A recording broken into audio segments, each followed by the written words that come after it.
Всем здравствуйте! Вы смотрите блог, посвященный экзистенциальному кризису. Если вы сюда зашли, то это значит, что либо вы сами, ваши друзья, родственники, близкие люди находятся в экзистенциальном кризисе, и вы хотите помочь себе или другим, либо вы изучаете психологию, и поэтому вам интересна эта тема, либо вам понравилось название «экзистенциальный кризис», и вы тоже решили узнать о нем побольше. Но я не знаю, удастся ли вам узнать что-то отсюда новое для себя. Возможно. Почему я веду этот блог? Дело в том, что я сама полгода назад была в состоянии жесткого экзистенциального кризиса, но мне удалось оттуда выпрыгнуть. Выпрыгнуть немножечко. Приостановить это состояние, падение туда вниз, потому что затянувшийся экзистенциальный кризис может привести вас к состоянию клинической депрессии. Поверьте, лучше туда не попадать. Итак, в этом выпуске хотелось бы остановиться на одном вопросе. Кому стоит смотреть дальше, а кому это будет лишняя, ненужная трата времени, которая можно более полноценно потратить на что-то другое. Итак, кому не стоит смотреть? Если у вас классная, прекрасная работа, которая дает вам радость, которая дает вам наслаждение, которая дарит вам прекрасные эмоции, отличное настроение, ну и, наверное, также и финансовая сторона здесь имеет значение. Возможно, вы на ней не очень хорошо зарабатываете, но у вас есть какой-то другой источник дохода, либо спонсор, либо богатый муж, или еще кто-то, кто позволяет вам заниматься этой работой, если она не приносит вам доход.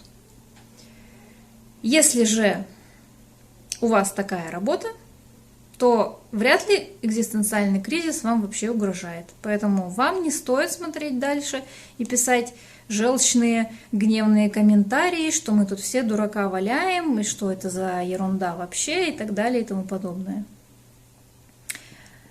Здесь аудитория для тех, кто, как и я, работает на противной ненавистной работе, не дающей никакой вообще реализации, только ради денег. С нетерпением ждет пятницы, в пятницу как-нибудь, каким-нибудь способом расслабляется, чтобы прийти в себя, живет один день недели в субботу. Это если вам так повезло, что у вас 2 выходных. Бывает ведь такое, что и суббота рабочая. Представьте себе.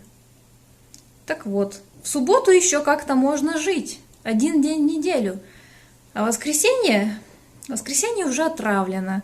Потому что в воскресенье ты уже должен вечером думать о том, что завтра понедельник, тебе нужно собираться на работу, которую ты ненавидишь. Вот эти миллионы,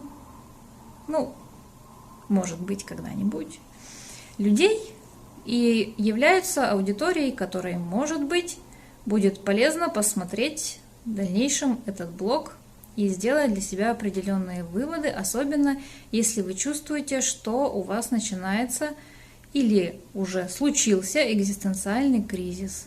Если вы себя очень плохо чувствуете, если вы не видите цели, если вам тяжело очень по утрам вставать так, что вы думаете, да почему же я не сдох или не сдохла, то это видео для вас.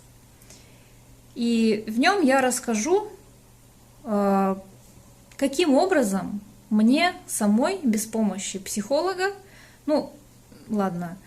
открою небольшую тайну, я, в принципе, сама имею психологическое образование, но не работаю по специальности, как вы понимаете, иначе бы меня здесь, наверное, не было с моим экзистенциальным кризисом. Как мне удалось все-таки выпрыгнуть и не скатиться в эту пучину, я вам расскажу. Увидимся в следующем выпуске.